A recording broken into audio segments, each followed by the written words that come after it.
November 1581. The air in the royal chambers of the Alexandrov Sloboda is thick and still, heavy with the smell of incense, wax, and freshly spilled blood. Time itself has stopped, frozen in the same icy terror that has gripped the very flames of the candles. In the center of this frozen scene, on a floor covered in Persian rugs, sits an old man.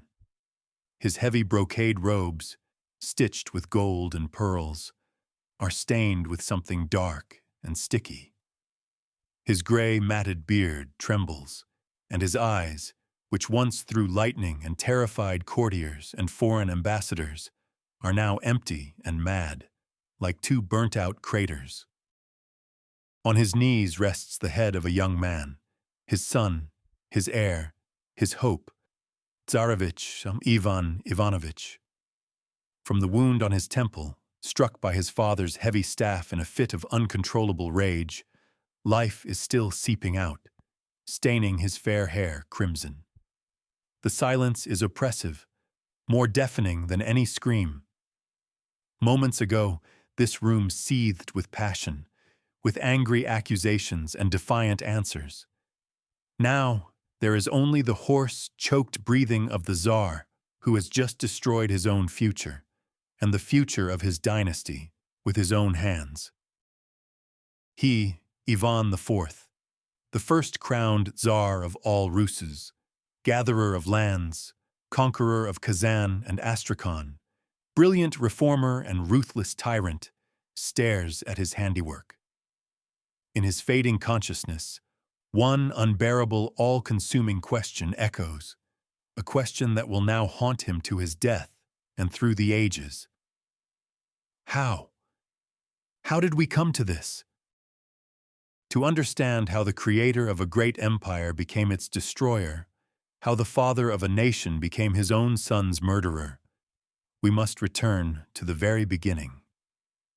To the world that demanded such a ruler, and at the same time, feared him. To answer this question, we must travel back half a century to the world that forged Ivan. The Russes of the early 16th century was not a monolithic empire. It was a vast but loose space, what contemporaries would have called a patchwork quilt. It was a geopolitical chessboard where any move could be the last. Formally united under Moscow's rule, it still remembered the days of feudal fragmentation. The old aristocracy, the powerful princes and boyars, despised the autocratic power of the Grand Prince, seeing him as merely the first among equals. They plotted, made secret alliances, and waited for any sign of weakness to grab a piece of power or land. But the main threat came from outside. From the east, on the lands of the former Golden Horde, loomed the shadow of the Khanate of Kazan, a predatory splinter of Genghis Khan's once great empire. Its cavalry launched devastating raids, dragging thousands into slavery, burning towns and villages. Kazan was not just an enemy, it was an open, festering wound, a constant reminder of 2 centuries of humiliating subjugation. To the south lay the wild steppes, from which the hordes of the Crimean Khan, a vassal of the mighty Ottoman Empire, swarmed like locusts. Their path to Moscow was short, and their cruelty knew no bounds. And to the west, the Grand Duchy of Lithuania, an eternal rival for the legacy of ancient Rus, was growing in strength. Beyond it lay the Livonian Order, an outpost of the Catholic world that controlled trade on the Baltic and cut Rus off from Europe's advanced technologies and markets. In this world, caught between the Catholic hammer of the West and the Islamic anvil of the East and South, survival required not just strength, but an unprecedented concentration of that strength in one pair of hands. It needed not just a prince, but a leader capable of breaking the boyar's willfulness, mobilizing all the country's resources and directing them in a single strike against numerous enemies. It needed an iron will, capable of reforging this patchwork quilt into a steel blade. The world was waiting for a new type of sovereign, an autocrat, whose power would be absolute and indisputable. He was not yet born, but historical necessity was already preparing a throne for him, not knowing that the price for such unity would be paid in the blood of not only enemies, but of his own people. The boy destined to become this steel blade was born in August 1530. The blood in his veins was itself a political program. His father, Grand Prince Vasily III, was the son of Ivan III, the Great, the very sovereign who finally overthrew the Mongol Tatar yoke and gathered most of the Russian lands under Moscow's hand. He was a Rurikid, a descendant of the Varangian princes who had ruled this land for over 6 centuries. It was a dynasty of warriors and builders, whose history was woven into the very fabric of Russian statehood. But his mother's blood, that of Elena Glinskaya, carried an even more powerful and ambitious legacy.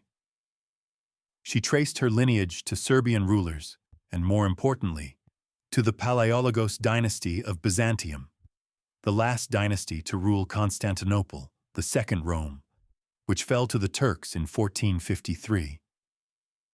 His grandfather Ivan III's marriage to Sophia Palaiologos had brought not only new customs and lavish court ceremony to Moscow, but also a grand idea.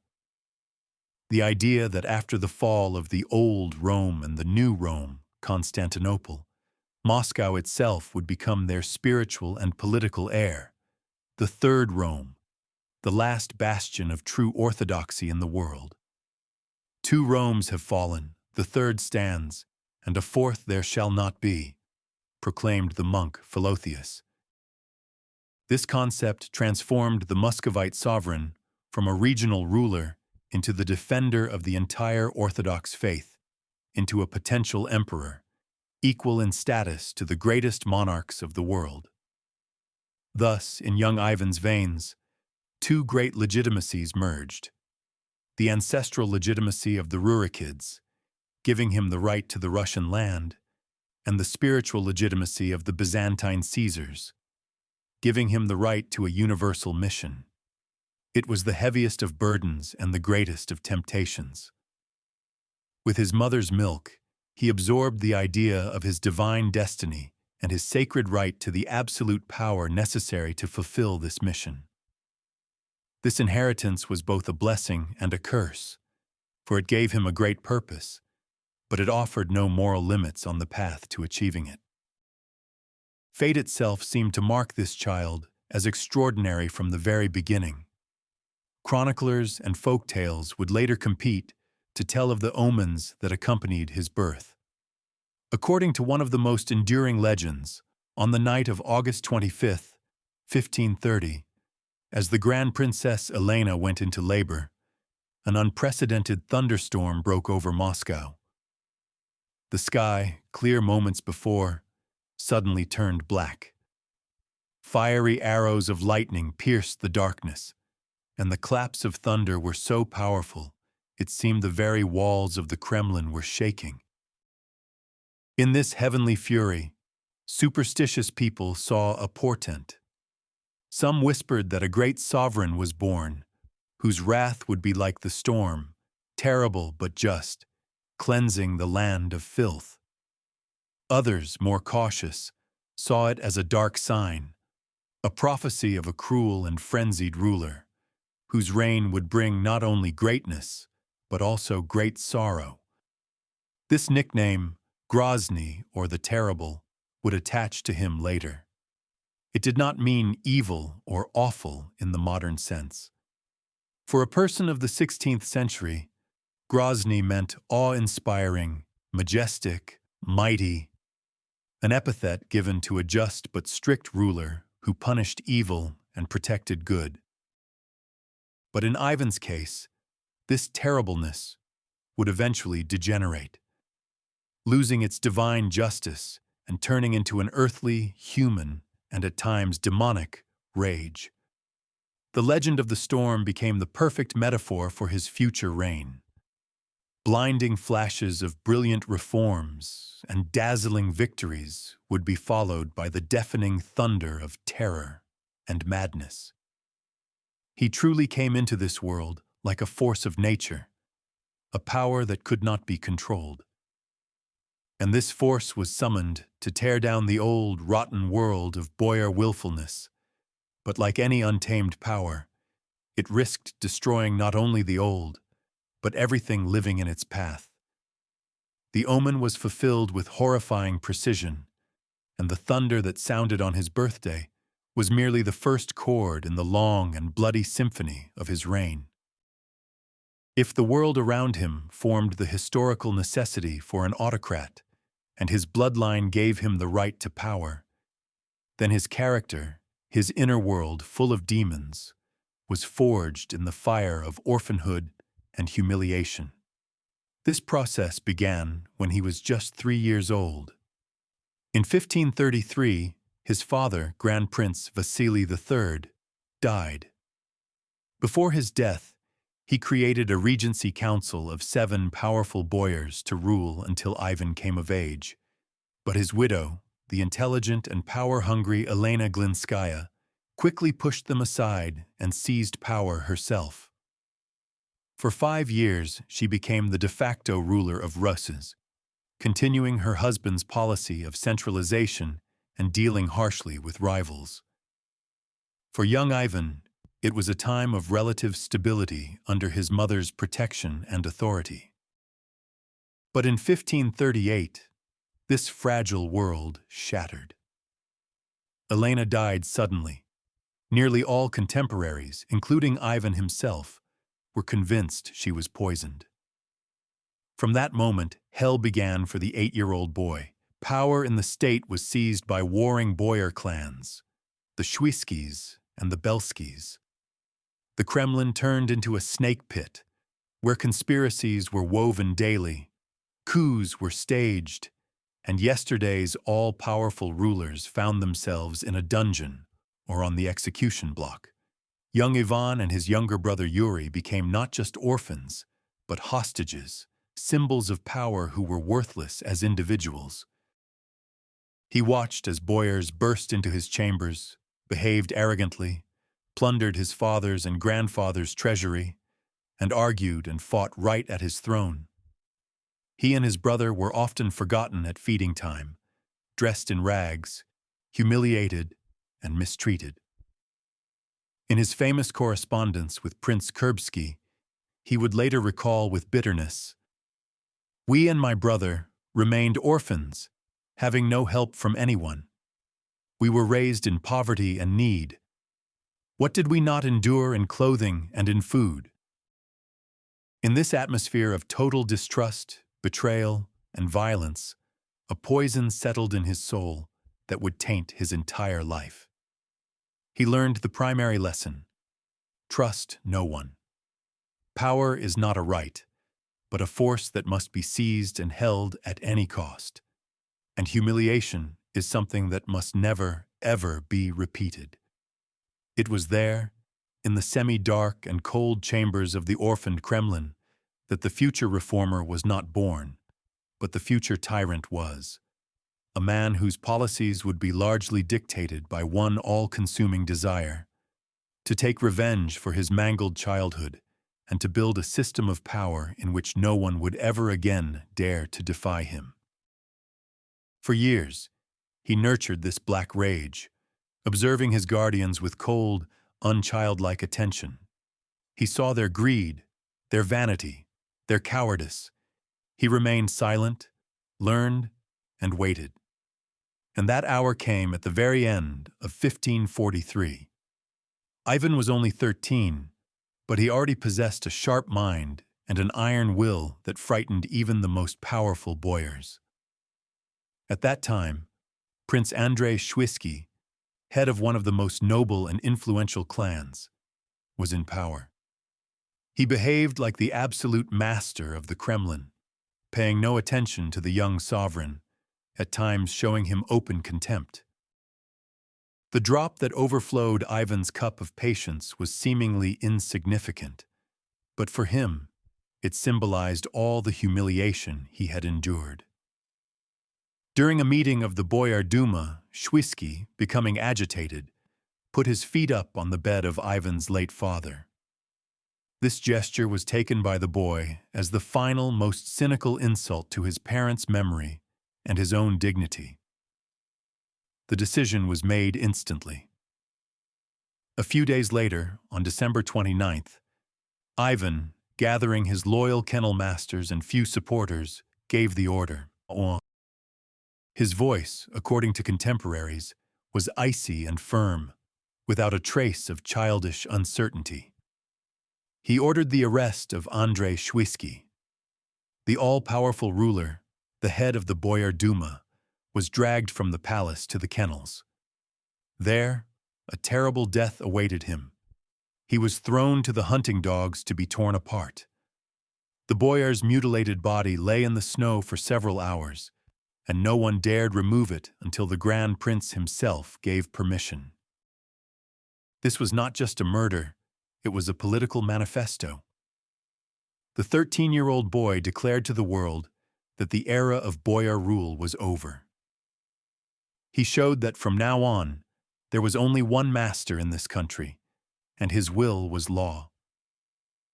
The cruelty of this reprisal, its public and symbolic nature, Shwisky, who behaved like a dog, was torn apart by dogs, plunged the boyar elite into shock.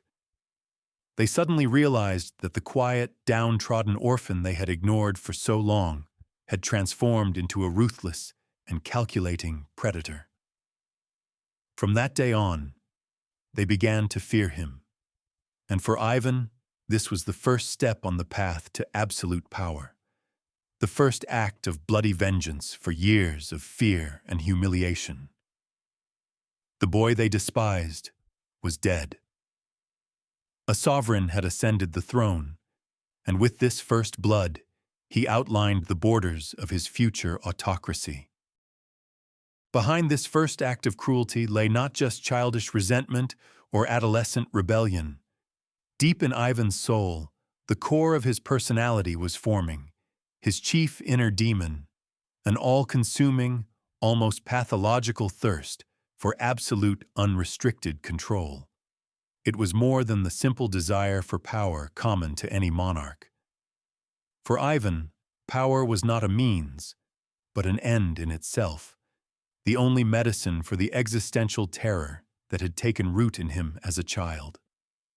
The years spent as a helpless puppet in the hands of the boyars had taught him that any form of dependence, any need to consider another's opinion, any compromise, was a sign of weakness that inevitably led to humiliation and death. Therefore, his ideal of the state was simple and terrifying in its simplicity. The entire country, from the lowest serf to the most noble prince, must become an extension of his will. He sought not just political autocracy, but the complete spiritual and psychological submission of his subjects.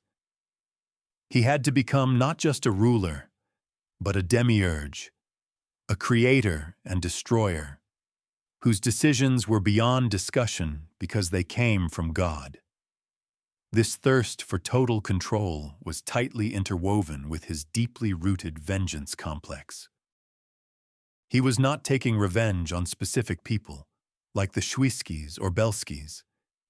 He was taking revenge on the entire boyar estate as a class, seeing in it the embodiment of the oligarchic willfulness that had ravaged his childhood and, he believed, weakened Rus's. Every reform aimed at centralization, every blow against the hereditary aristocracy, was for him not only an act of state, but a personal act of retribution. He built his vertical of power on the bones of his tormentors, real and imagined. This inner demon demanded constant confirmation of its power through the submission and even humiliation of those around him. He needed to see fear in their eyes to feel safe, and it was this very mechanism, the search for enemies, for self-affirmation, and the strengthening of control, that would ultimately transform him from a progressive reformer into a paranoid tyrant. He was so afraid of repeating his powerless past that he was ready to destroy any obstacle in his path, even if that obstacle was his own country or his own son. Realizing that real power was now in his hands, the young sovereign took a step that would forever change the history of Russia and his own destiny. In January 1547, at the age of just 16, Ivan committed an unprecedented act. In the Assumption Cathedral of the Moscow Kremlin, a magnificent ceremony took place during which Metropolitan Makary placed not the traditional cap of the Grand Prince on his head, but the royal crown, the cap of Monomakh. Ivan Vasilievich became the first ruler in the history of Ruses to officially adopt the title of Tsar. This was not just a renaming, it was a geopolitical and ideological revolution. The title Grand Prince placed him on par with other European monarchs, but the title Tsar, derived from the Roman Caesar, was acclaimed to an entirely different status. In the Slavic world, only two rulers had been called this: the Byzantine emperor, who no longer existed, and the Khan of the Golden Horde, also consigned to oblivion. By taking this title, Ivan declared himself their direct heir. He placed himself above the kings of Poland and Sweden, on equal footing with the Holy Roman Emperor himself. It was a powerful signal to both internal and external forces. For the boyar aristocracy, it meant the end of their ancestral privileges. They were no longer advisors to the first among equals. They were becoming servants, slaves of God's anointed. For the outside world, it was a declaration of the birth of a new, powerful empire in Eastern Europe, the heir to Byzantium, the defender of orthodoxy. The ceremony was planned to the smallest detail to emphasize its sacred, divine character. It copied the coronation ritual of the Byzantine basileus. The Metropolitan performed the sacrament of anointing, elevating the Tsar to a special position, making him not just a secular ruler, but a sacred figure, answerable only to God. This step was the result not only of Ivan's personal ambitions, but also of the efforts of his circle, especially the wise Metropolitan Makary, who understood that a powerful, sanctified ideology was needed to overcome turmoil and unite the country. Thus, the 16-year-old youth, who just yesterday had been a downtrodden orphan, transformed the Muscovite principality into the Russian tsardom with a single decision, laying the ideological foundation for the future Russian Empire. But the divine authority he had assumed carried a terrible danger. Having come to believe in his own exceptionalism and divine election, he risked losing touch with reality and deeming his every act, even the bloodiest, justified by a higher will. The first decade after his coronation, as Tsar, became known to history as the brightest and most productive period of Ivan IV's reign. This was a time when his enormous energy, sharp mind, and thirst for change were channeled into constructive ends. A circle of talented and progressively minded figures formed around the young Tsar, which Prince Kurbsky would later call the Chosen Council. It included his confessor, the priest Sylvester, the talented administrator Alexei Adashev, Metropolitan Makary, and other representatives of the service nobility and clergy. They were not an official government, but their influence on the Tsar was enormous. Together, they launched a series of large-scale reforms designed to modernize and strengthen the state. In 1549, the first Zemsky Sobor, Assembly of the Land, in Russian history was convened. A kind of a state representative body, analogous to European parliaments. Boyars, clergy, nobles, and even merchants were represented. Although its functions were advisory, The very fact of its convocation showed the Tsar's desire to rely on broader segments of society in his struggle against the old hereditary aristocracy. In 1550, a new code of laws was adopted, the Sudebnik. It significantly expanded and unified legal norms throughout the country, limited the power of governors in the provinces, introduced uniform taxes, and for the first time, established penalties for bribery among state officials. At the same time, military reform was underway. A permanent Streltsy army was created, armed with firearms, which dramatically increased the Russian army's combat effectiveness. A code of service was also adopted, which equalized military service obligations for both the old boyars and the new gentry. This was a direct blow to old privileges and a step toward creating a unified service class. During this period, Ivan acted as a wise and far-sighted statesman. He was open to dialogue, listened to advice, and strove for justice. It seemed that the nightmares of his childhood were left behind, and he was truly building a strong, centralized, and just state.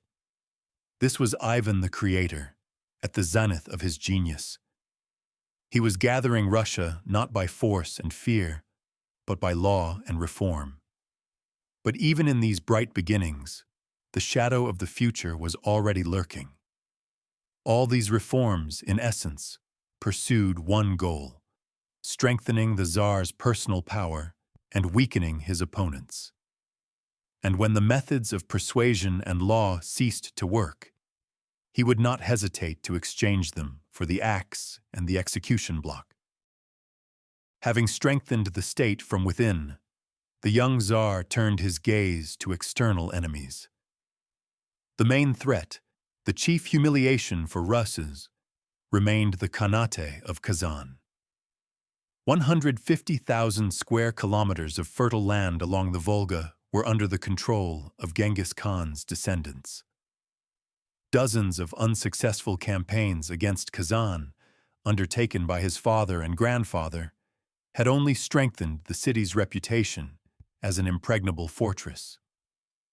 For Ivan, taking Kazan was not just a military task. It was a civilizational challenge, an act of historical vengeance for 2 centuries of the horde's yoke. It was his personal crusade. In the summer of 1552, he gathered an army of unprecedented size for the time, up to 150,000 men by some estimates, and personally led it. This was no longer just a feudal levy, but a modern army, the fruit of his military reforms, with powerful artillery and engineering units. The siege of Kazan became a demonstration of his talent as a commander and organizer. He had learned from the past. A powerful supply chain was built to provision the enormous army. Near Kazan, where the Sviaga River flows into the Volga, the fortress of Sviazhsk was erected in just 1 month, becoming the base of operations for the final assault. The siege itself lasted for a month and a half. Russian troops encircled the city, cutting it off. Artillery kept up a continuous barrage, destroying walls and towers. But the military engineers played the key role. Under the direction of the engineer Ivan Virodkov, a tunnel was dug under the fortress walls, and 11 barrels of gunpowder were planted. On October 2nd, a massive explosion thundered. A section of the wall flew into the air, opening a path for the assault teams. Ivan, who had been with his troops the entire time, was praying in his campaign church. Hearing the explosion and the cheers, he emerged from his tent, crossed himself, and commanded a general assault. A brutal battle for the city began, lasting several hours. By evening, it was over. Kazan had fallen. This was not just a victory. It was a triumph that shook the entire Eastern world. The centuries-long confrontation with the splinter of the horde was over. The vast territories of the Volga region became part of the Russian Tsardom. The trade route down the Volga to the Caspian Sea was open. Ivan returned to Moscow not just as a Tsar, but as a Tsar Victor, a divinely crowned hero who had done what none of his ancestors could. He had proven in practice that he was gathering Russia, returning its lost lands and establishing it as a great power. At that moment, he was at the pinnacle of his glory, and it seemed nothing could overshadow his greatness. The capture of Kazan was not just an act of brute force, but a true tactical masterpiece, revealing Ivan IV's considerable military intellect and his ability to use the most advanced technologies of his time. He understood perfectly well that a frontal assault on one of Eastern Europe's most powerful fortresses was pure suicide. Therefore, he staked everything on engineering and meticulous preparation. The key figure in his plan was the clerk, Ivan Virodkov, effectively Russia's first military engineer. He was entrusted with building Sviazhsk, a forward base unique in its conception. The fortress was cut from timber hundreds of kilometers away in the Uglich forests, then dismantled, floated down the Volga, and reassembled on site in just 4 weeks. This allowed for the creation of a reliable supply base right under the enemy's nose, avoiding the logistical problems that had doomed previous campaigns. During the siege itself, the Russian army demonstrated an arsenal of tactics that were innovative for the time. The artillery, numbering up to 150 cannons, conducted massive, coordinated fire, suppressing defenders and destroying fortifications. But the main innovation was the widespread use of siege technology. Enormous, mobile siege towers were built, taller than the city walls. From their upper platforms, Streltsy and gunners could fire down on the defenders, keeping their heads down. However, the culmination of this engineering genius was the famous mine. In total secrecy, risking discovery, Russian sappers under Virodkov's command dug a tunnel under the Kazan Kremlin, directly to the city's water source, depriving the besieged of drink. They then planted a massive powder charge under the wall. The explosion on the morning of October 2nd had not only a colossal destructive, but also psychological effect. The city's defenders, already exhausted by the siege, were demoralized upon seeing their indestructible walls fly into the air at the will of the infidels. Ivan personally controlled all stages of the siege, receiving reports from engineers and assigning detachments for the assault. He showed himself not just as a warrior czar, but as a strategist czar, one who preferred smart calculation and technological superiority to reckless bravery. This victory was a triumph not only for Russian arms, but for Russian engineering. It showed that the Muscovite Tsardom was capable of solving the most complex military tasks and rightly claimed dominance in the region. But this same victory reinforced Ivan's belief in his own infallibility and divine election, which would later play a cruel trick on him. In these years of triumph and creation, 2 figures stood by Ivan, defining his inner world and influencing his decisions like 2 opposing poles. The first and most important was his wife, Tsarina Anastasia Romanovna Zakharyina Yuryeva. He had married her shortly after his coronation, choosing her from hundreds of the noblest brides from across the land. Their marriage, by all accounts, was exceptionally happy. Anastasia was not only beautiful, but also intelligent, kind, and pious. She was the quiet, bright angel who could calm her formidable husband's flashes of rage. She seems to be the only person he truly trusted. Only in her presence could he remove the mask of the stern autocrat and become just a man. Her influence on the Tsar was enormous and entirely beneficial. The brightest period of his reign, the era of the Chosen Council and the great reforms, is associated with her. She was his support, his conscience, his connection to the world of human feeling. But if Anastasia was his light side, his dark side, his eternal shadow, was the boyar's. In every one of them, even the most loyal and devoted, he saw the ghosts of his past. He remembered their arrogant faces, their whispers behind his back, their betrayal when he, deathly ill, had asked them to swear allegiance to his son. He saw them not as pillars of the throne, but as an eternal threat to his autocracy. This fear and hatred were irrational, living in the depths of his subconscious. The boyar class, for him, was not just a social group, but a hydra that grew a new head for everyone cut off. He could bring individual nobles close, like Alexei Adashev, but he never trusted them completely. This dichotomy, absolute trust in his wife and total distrust of his circle, created constant tension in his soul. As long as Anastasia was alive, her love and wisdom served as a counterweight to his paranoia. She was the anchor that held him in the harbor of reason. But this anchor was tragically fragile. Ivan did not yet know that his personal happiness and the stability of his state rested on the life of one single woman, and her departure would open the gates to a hell from which there would be no return. The critical moment that catalyzed his future paranoia came in March 1553. The Tsar, still young and full of vigor, suddenly fell gravely ill. The illness was likely pneumonia, but it was so severe that doctors gave no hope for recovery. Feeling death approach, the 23-year-old Ivan decided to settle the line of succession. He gathered the entire Boyar Duma in his chambers and demanded they swear allegiance to his only heir, his infant son, Tsarevich Dmitri. And here, the event occurred that forever changed his attitude toward his circle.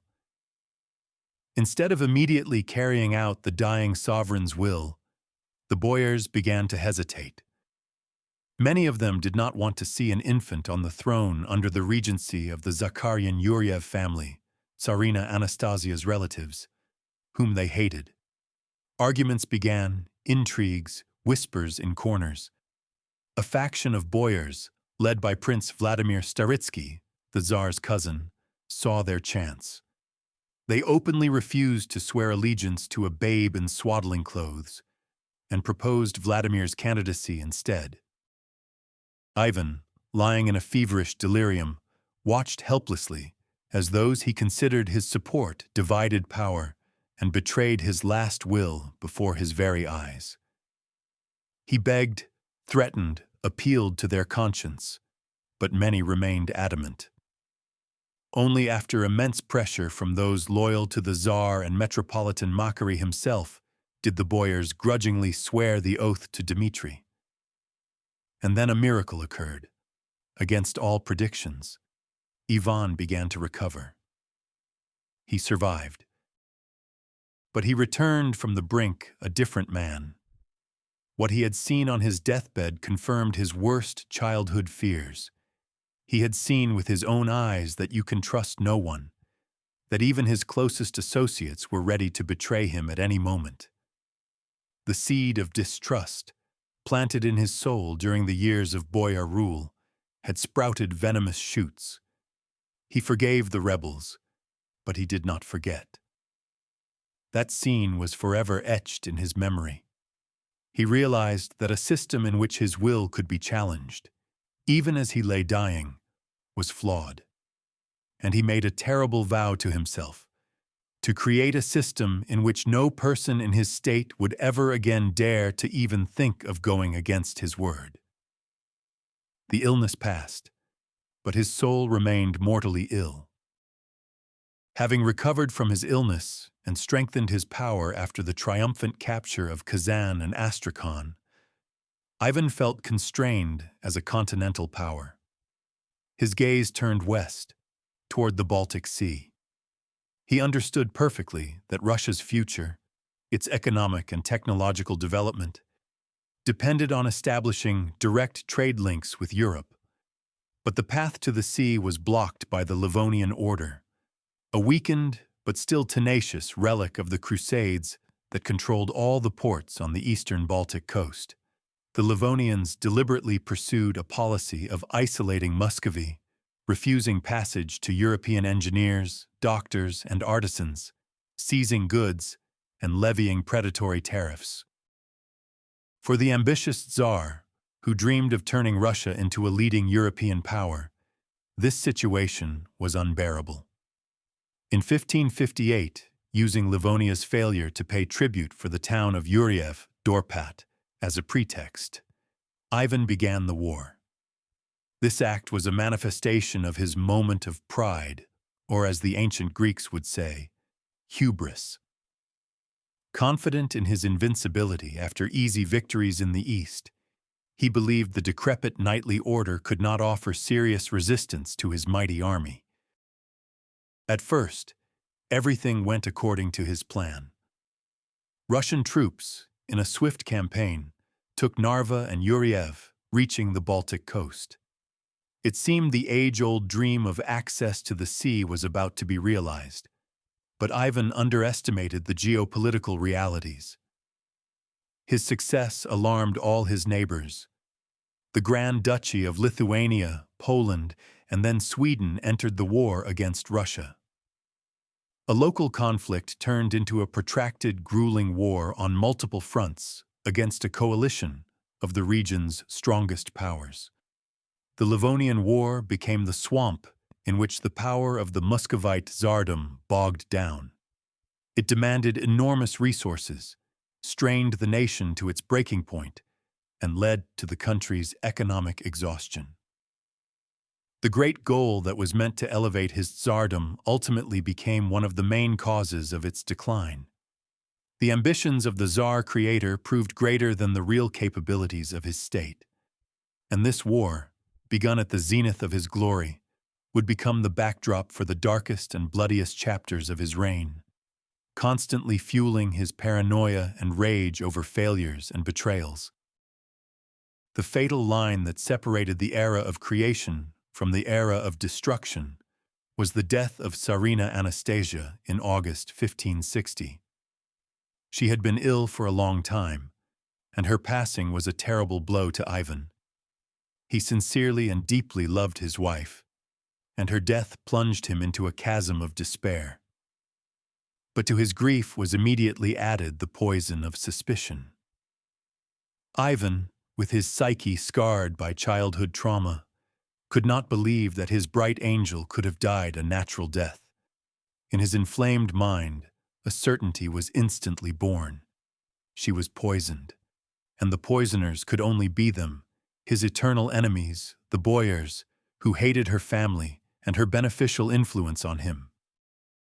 He accused his closest advisors from the chosen council, Sylvester and Adashev, of her death, claiming they had always disliked the Tsarina. "If you had not taken my young heifer from me, there would be no Kronos' sacrifices," he shouted at them, alluding to the mythical titan Kronos, who devoured his children.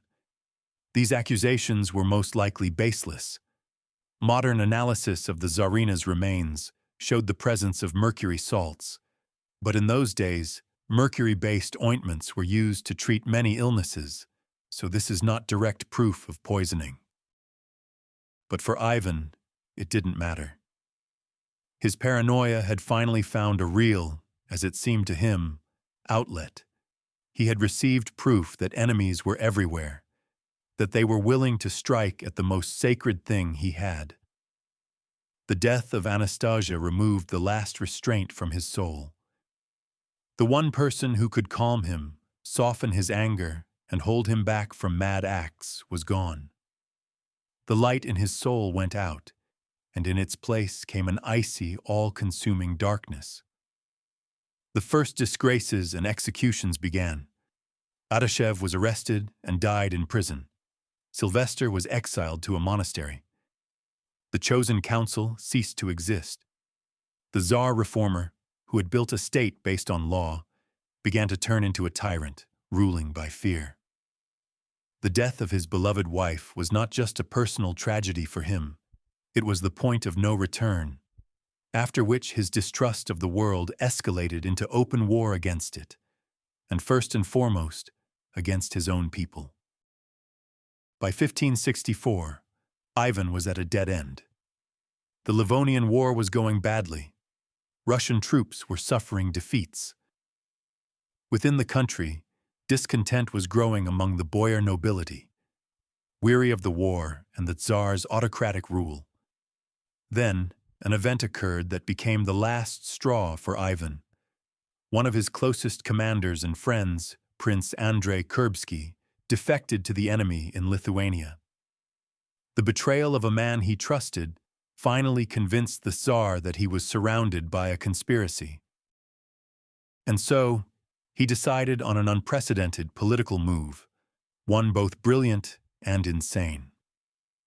In December 1564, Ivan, along with his entire family, his treasury, and his loyal followers, suddenly left Moscow and departed for the Alexandrov Sloboda, 100 versts from the capital. The country froze in confusion. A month later, 2 messengers arrived in Moscow with Tsarist letters.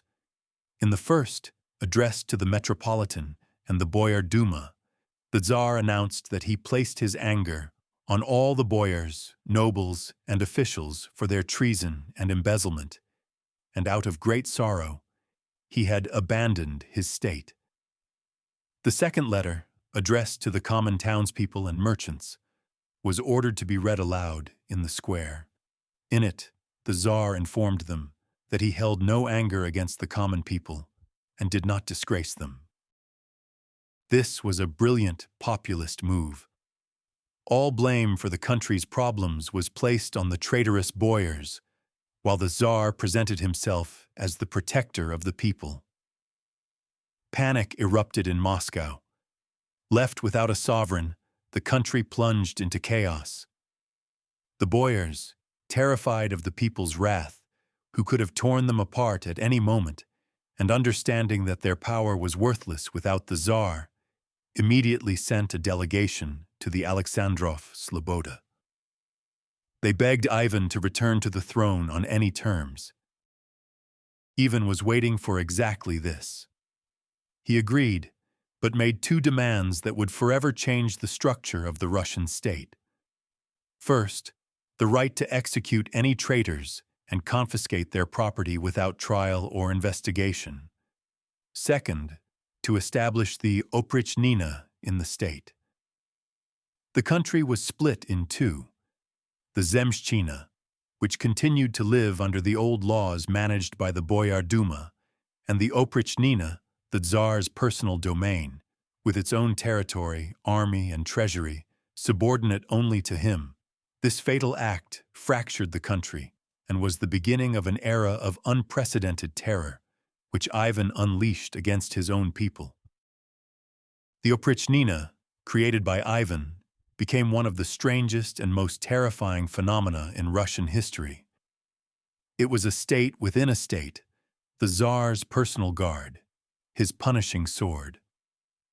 About 1,000, and later up to 6,000, low-born, meaning non-aristocratic but personally loyal, nobles were recruited into the Oprichnina.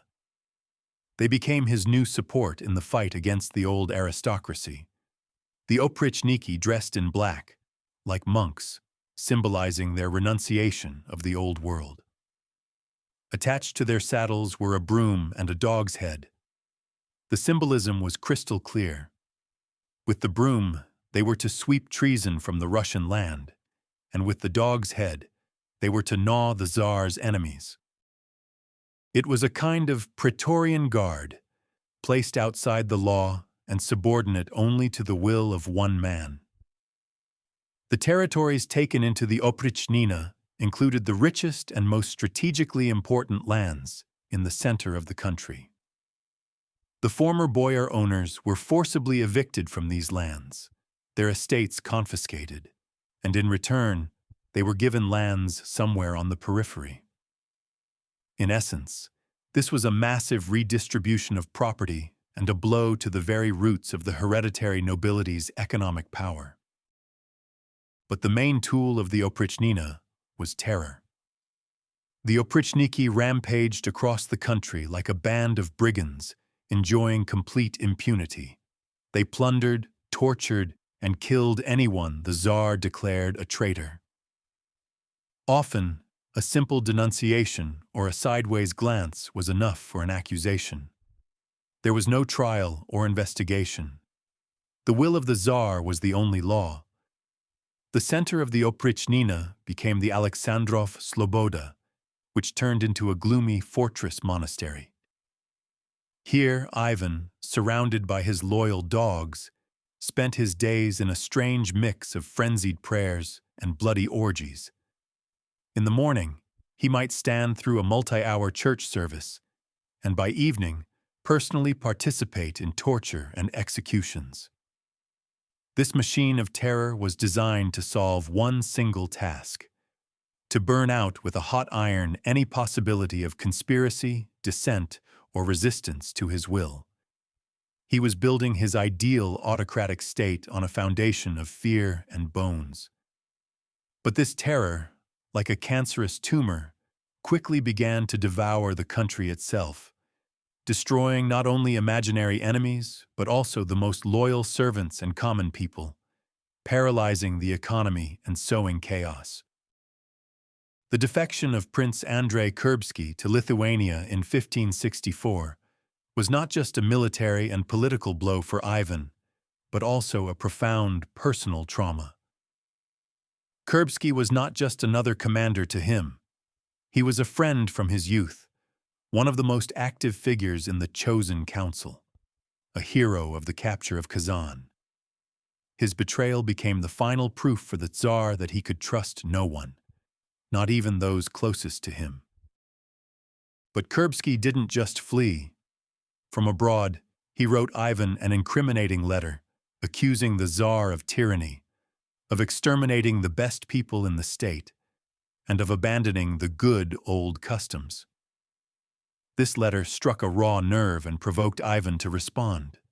Thus began the famous correspondence between Ivan the Terrible and Andrei Kurbsky, a unique dialogue in world history between an absolute monarch and a political dissident.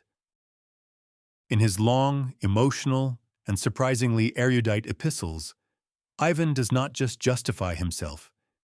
He furiously and passionately formulates his political philosophy, his ideology of tyranny. The Tsar's main thesis is simple. A monarch's power is of divine origin, and therefore it is absolute and not subject to any judgment, but God's.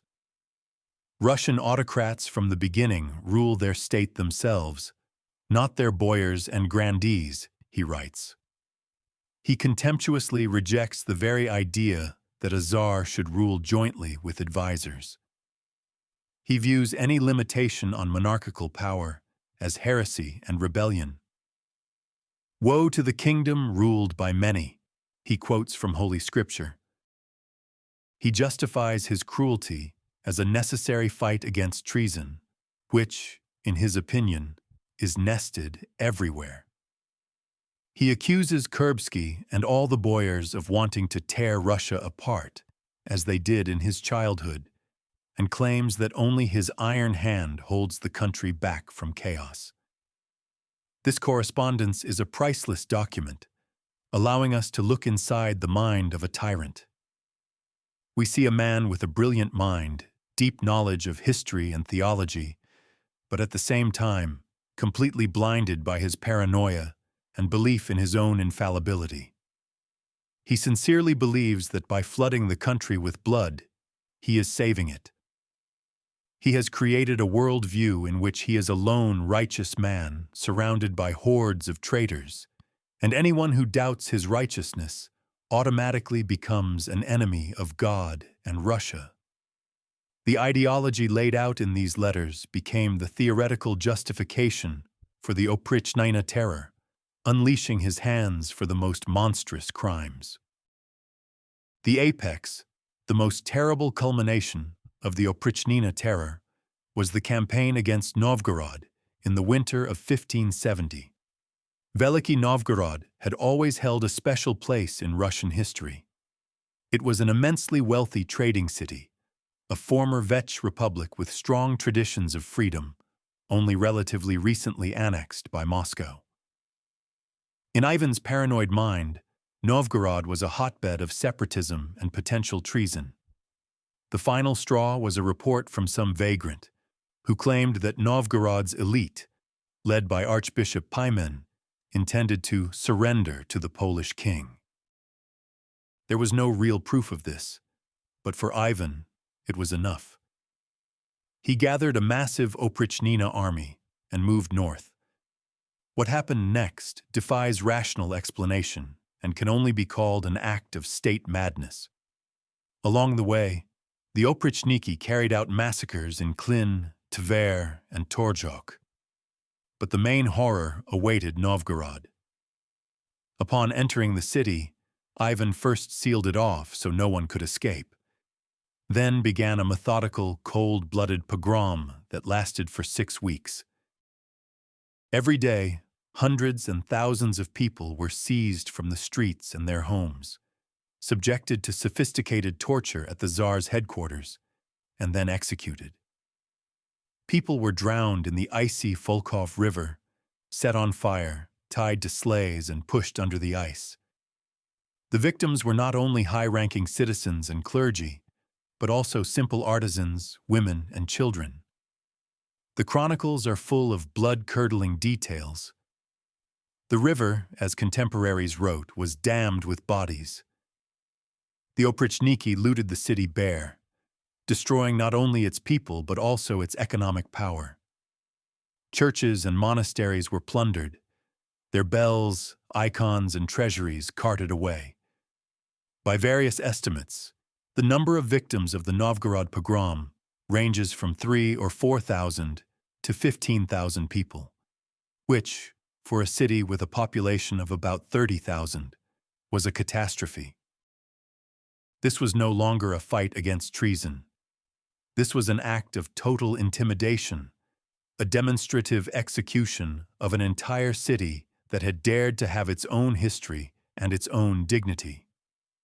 The Tsar creator, the conqueror of Kazan, who expanded his state's borders, here turned into an absolute destroyer, who with sadistic cruelty annihilated one of the greatest centers of his own country.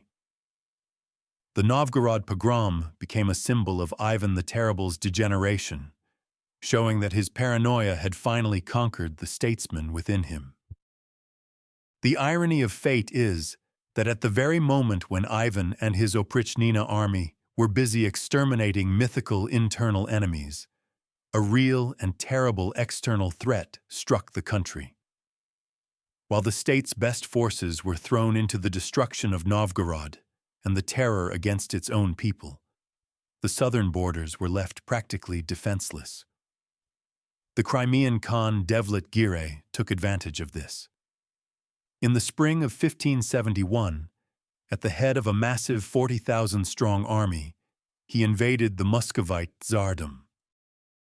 The Oprichnina army, accustomed to fighting unarmed townspeople, proved completely incapable of resisting the experienced and battle-hardened Crimean cavalry.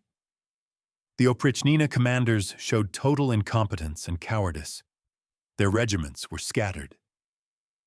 The road to Moscow was open.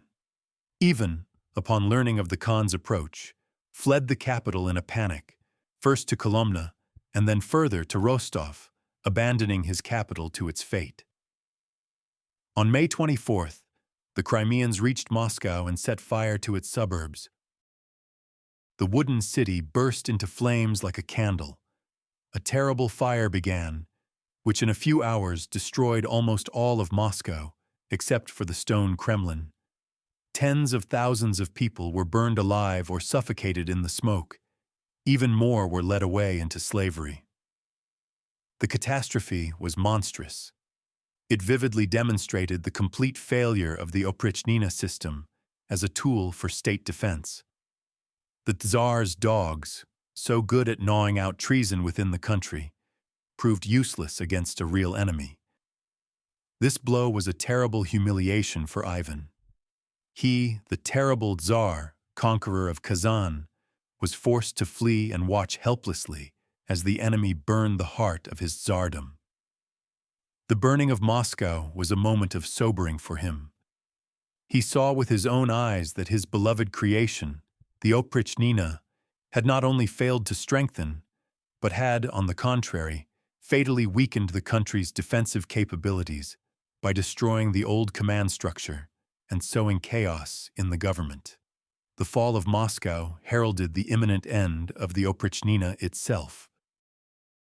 The burning of Moscow was not just a humiliation for Ivan, but proof of the complete failure of his 7-year policy. The illusion that terror could strengthen the state vanished in the smoke of the Moscow fire. However, Devlet-Giray, emboldened by his easy victory, decided to repeat his success the following year and finish off the Muscovite tsardom for good.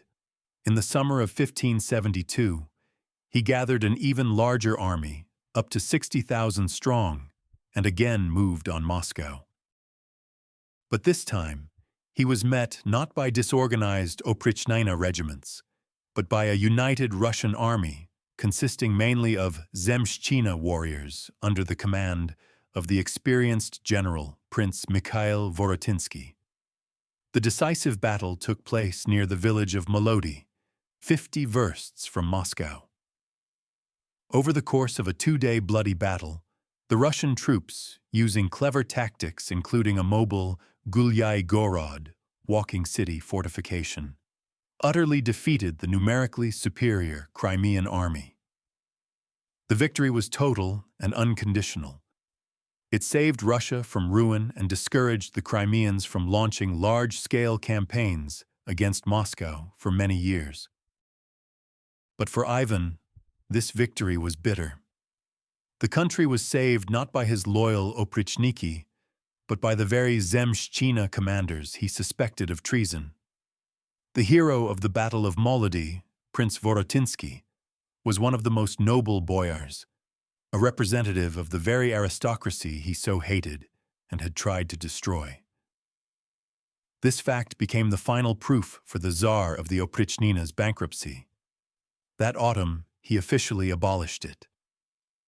The very word Oprichnina was banned on pain of death. Many of the prominent Oprichniki, yesterday's all-powerful favorites, were executed. Ivan tried to pretend that nothing had happened, that it was all just a terrible dream, but it was impossible to erase 7 years of terror. The country was ruined. The central districts were depopulated. The economy was shattered. The aristocracy was exterminated or intimidated. But most importantly, faith in the Tsar as a just ruler was destroyed. The illusion was over, but its consequences would haunt Ivan and all of Russia until the very end. While the country burned in the fire of the Oprichnina and the grueling Livonian War, the heir to the throne, Tsarevich Ivan Ivanovich, was growing up. He was the hope of the dynasty, a ray of light in the gathering darkness of his father's reign. Unlike his younger brother Fyodor, who was in poor health and showed no interest in state affairs, Ivan was his complete opposite.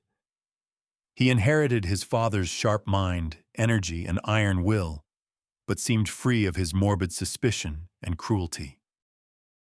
From a young age, he participated in military campaigns, sat in meetings of the Boyar Duma, and received foreign ambassadors.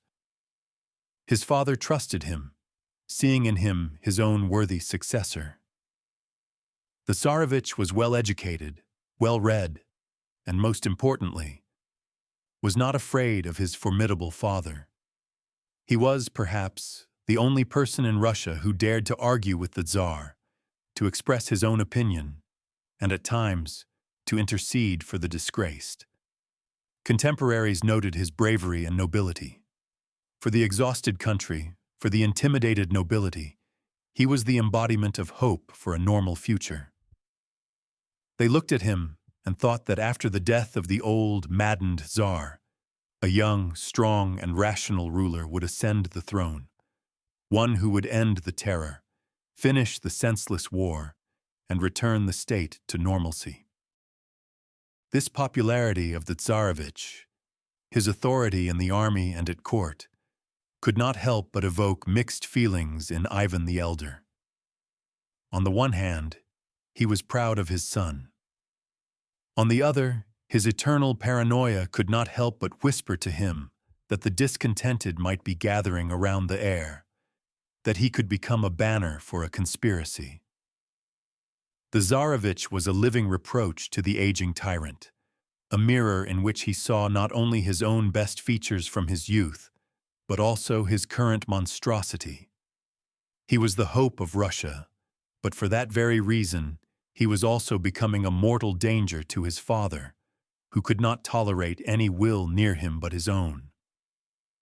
And this tragic dynamic of the father-son relationship was leading inexorably to catastrophe. By the end of the 1570s, the situation for Ivan had become almost hopeless. The Livonian War, which had already lasted for 2 decades, had turned into a disaster. Powerful enemies had united against Russia. The Polish-Lithuanian Commonwealth, led by the talented commander Stefan Batory, and Sweden. Russian troops suffered one defeat after another, losing the fortresses they had conquered at the beginning of the war. The country was exhausted to its limit. Years of Oprichnina, plague epidemics, and constant military levies had led to the depopulation of the central regions. Farmland lay fallow, villages stood empty. A terrible economic crisis, known as the Peruka, began.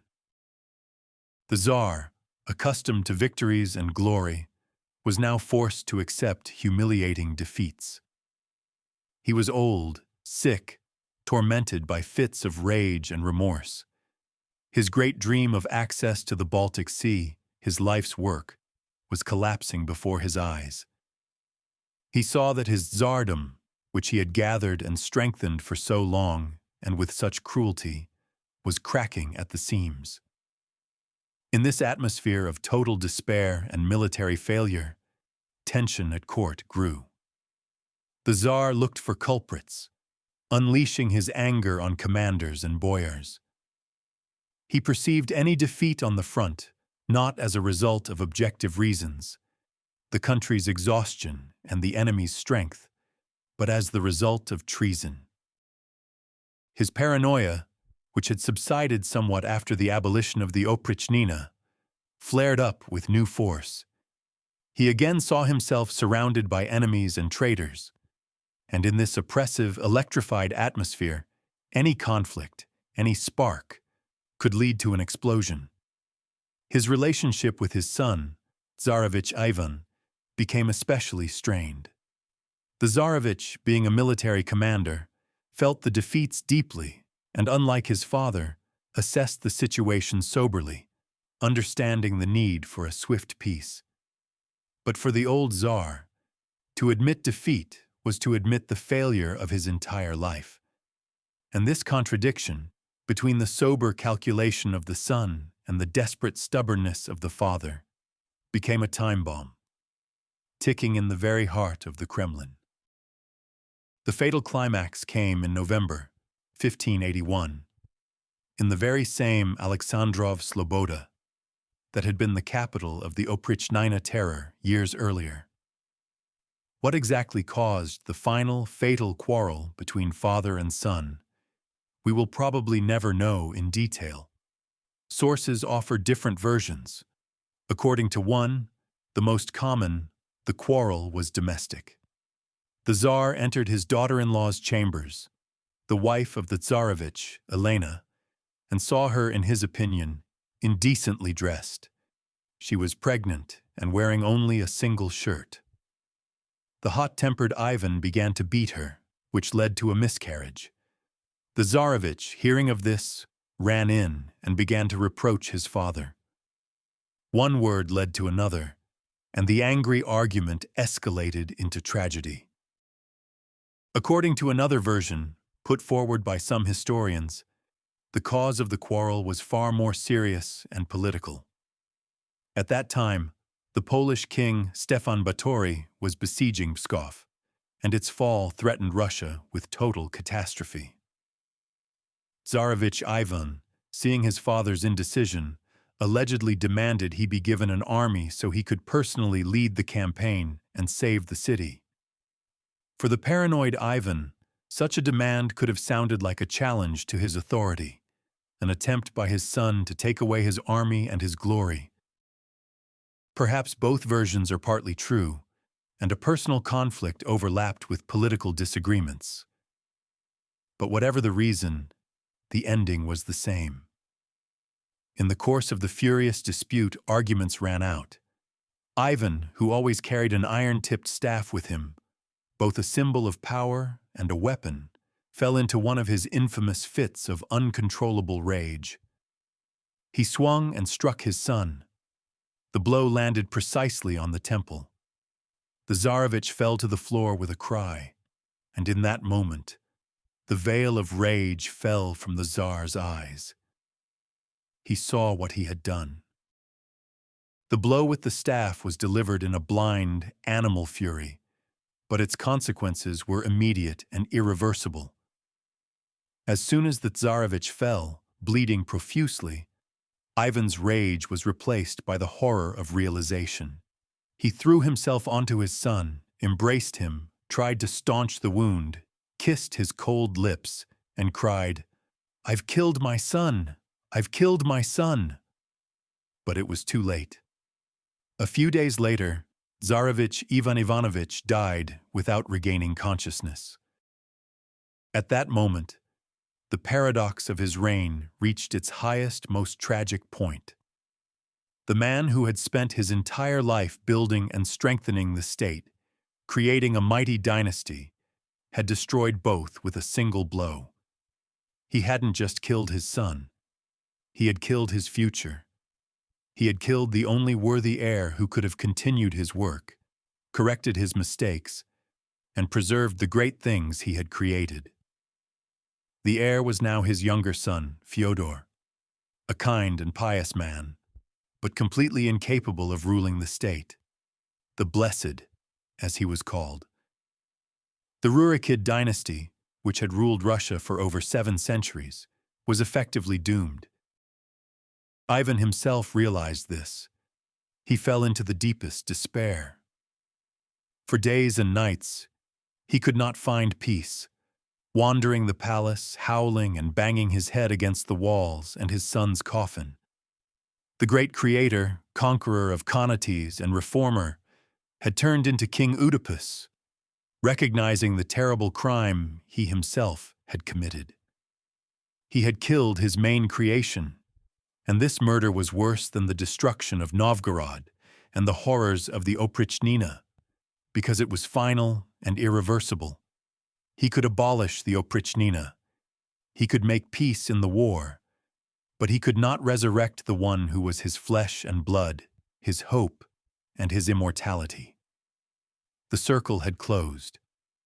The demons born in his tormented childhood soul had finally devoured not only his enemies, but also the one thing he, perhaps, truly loved. The Tsar's grief was immeasurable, and at its core, deeply ironic. The tyrant who had shed rivers of blood and shown no mercy to thousands of his subjects now wept over the body of the one single victim who mattered to him. His repentance was as stormy and theatrical as his rage. He dressed in monastic robes, tried to abdicate the throne, but the boyars, fearing chaos more than his tyranny, begged him to stay. The most astonishing manifestation of his belated conscience was the so-called synodics of the disgraced. Ivan ordered complete lists compiled of all people executed during the years of his reign and sent these lists to the country's largest monasteries with huge monetary donations. He demanded the monks pray day and night for the souls of those he himself had killed. This was an unprecedented act in world history. A tyrant who not only admitted his crimes, but paid to have them remembered and prayed for. He was, in effect, writing his own indictment for the Last Judgment. These lists contain thousands of names: princes, boyars, priests, common soldiers, women, children. It was a ghastly census of his terror. In this act, everything was mixed. The sincere, albeit belated, repentance of a Christian who feared eternal damnation. The pride of an autocrat who, even in penance, demonstrated his czarist scale. And perhaps an attempt to magically buy off his sins. The builder of the state, who had spent most of his life destroying that state's best people, was now trying to gather their names, piece by piece, to beg God's forgiveness. He became the chief chronicler of his own atrocities, a gravedigger meticulously cataloging his harvest. But neither prayers nor money could bring back the dead, and most importantly, they could not bring him peace of mind. The last years of his life were the agony of a man who had won every battle for power, but lost the main battle, with himself. The last 2.5 years of Ivan's life were a slow decline. The death of his son had broken him completely. He aged dramatically, was tormented by severe illnesses. His body swelled and was covered in sores. But even on the threshold of death, he remained himself, suspicious, domineering, and unpredictable. He would plunge into prayer, then into debauchery, then consult with astrologers and witches, trying to learn the date of his death. He understood that he was leaving behind a weak and childless heir, Fyodor, and tried to somehow secure the country's future by creating a regency council. But it was already too late. The mechanism of destruction he had set in motion could no longer be stopped. On March 18th, 1584, he sat down to play chess, as was his custom. He arranged the pieces on the board himself, but never made the first move. Suddenly, he fell ill, collapsed, and died. His death was quiet and almost mundane, a striking contrast to his violent and bloody life. The great Tsar, whose name thundered across Eurasia, departed this life not on the battlefield or at the hand of an assassin, but at a chessboard, failing to finish his final game. This unfinished game became a symbol of his entire reign. He began the game brilliantly, made several masterful moves, strengthened his position, and captured his opponent's key pieces. But then, falling into a paranoid rage, he began to sweep his own pieces from the board. His queen, Anastasia, his rooks, commanders, his bishops, boyars, and finally, in a fit of madness, he struck down the main piece that ensured his future victory, his heir. He left his successor a completely lost position on the geopolitical chessboard and chaos within the country. His death did not bring relief. It merely opened the gates to a new, even more terrible era. The legacy of Ivan the Terrible is as paradoxical and monstrous as his personality. He left behind a state that was territorially larger and politically more centralized than the one he had inherited. He definitively broke the separatism of the appanage princes, created the foundations of a professional army and administrative apparatus, and annexed the vast territories of the Volga region and Siberia. The idea of autocratic, unlimited power, which he so fiercely defended, became the core of Russian statehood for centuries. In this sense, he truly did gather Russia, giving it the form and scale that defined its future history. But the price for this gathering was not just high, it was catastrophic. The direct and inevitable consequence of his reign was the time of troubles. By killing his son Ivan, He cut short the Rurikid dynasty. His weak son Fyodor died childless, and the country plunged into the chaos of a dynastic crisis, pretenders, civil war, and foreign intervention. The state he had spent so long building was on the verge of complete collapse. The Oprichnina terror and the grueling Livonian War led to complete economic ruin. Entire regions were devastated, peasants fled, the land lay uncultivated. He left his people not greatness, but poverty and desolation. But his most terrible legacy is psychological. He injected the virus of fear and suspicion into the very flesh of Russian political culture. He proved that terror could be an effective instrument of state governance. The model of power based on searching for internal enemies, on setting the sovereign against a corrupt elite, on the omnipotence of secret police, for which the Oprichnina was a prototype, proved frighteningly resilient. Thus his legacy is greatness built on bones, and a curse that haunted Russia for many centuries. He was simultaneously the Peter the Great of his time, and its Antichrist. And this dualism makes his figure eternally relevant and eternally tragic. Now we can return to the main question, posed at the very beginning. Why? Why did the brilliant creator turn into a mad destroyer?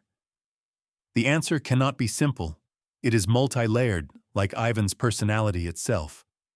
First, it is the tragedy of personality, multiplied by absolute power. His character was irreversibly crippled in childhood. Orphanhood, humiliation, and betrayal by the boyars bred in him a pathological suspicion and an insatiable thirst for control, which became his inner demons. As long as wise advisors and a beloved wife were by his side, these demons slumbered. But as soon as he was left alone, they burst out and devoured him.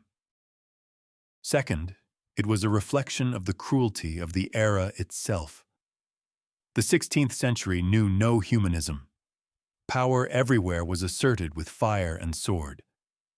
To survive and win in that world, one had to be terrible. Ivan merely took this logic to its extreme, absurd, and bloody conclusion. He was a son of his time, but a son who surpassed even his teachers in cruelty. Third, it is the tragedy of ideology. Having come to believe in the concept of Moscow as the Third Rome, and in the divine origin of his power, he placed himself above human judgment. He sincerely believed that by punishing traitors, he was fulfilling God's will. He perceived any doubt in his righteousness as sacrilege. Absolute power did not just corrupt him, it drove him mad, robbing him of his sense of reality. He destroyed everything not from innate malice, but from fear. He was terrified of losing control, terrified of conspiracies, terrified of a repeat of his helpless childhood. And this fear proved stronger than his statesmanship, his fatherly love, and even his instinct for self-preservation. He was building the edifice of an absolute monarchy, but he was so afraid it would collapse that, in a paranoid search for cracks in the foundation, he dismantled it brick by brick himself, until, in the end, he knocked out the main, load-bearing stone, his heir. He was an architect who burned his own cathedral to destroy the rats he thought were nesting inside. The story of Ivan the Terrible is not just a tale about a distant and cruel czar. It is an eternal, timeless warning about the nature of power and the darkness that can hide in the human soul. His life is a vivid illustration of how the noblest goals, uniting a country, protecting the faith, achieving prosperity, can be perverted and destroyed by the personal fears and vices of one man, endowed with unlimited power. It is a story of how the quest for absolute order begets absolute chaos, and the thirst for total security leads to total terror. Ivan IV showed the world that the most formidable and dangerous enemy of a great state may not be beyond its borders, but on its throne. His tragedy is a reminder that a state in which the life and death of millions depend on the whims, complexes, and paranoia of a single ruler is inevitably rolling toward an abyss. He gathered Russia, but did so in a way that nearly broke its spine. He took Kazan, but then reduced Novgorod to ruins. He became the first Tsar, but his own reign became the reason the country nearly ceased to exist after him. And the final, most terrible lesson of his story is that when a ruler begins to see enemies in his own people, when he places the preservation of his personal power above the good of the country, he ceases to be its protector and becomes its chief executioner. And then, the blow of the staff that killed his son becomes a symbolic blow against the entire nation's future, leaving scars that last for centuries.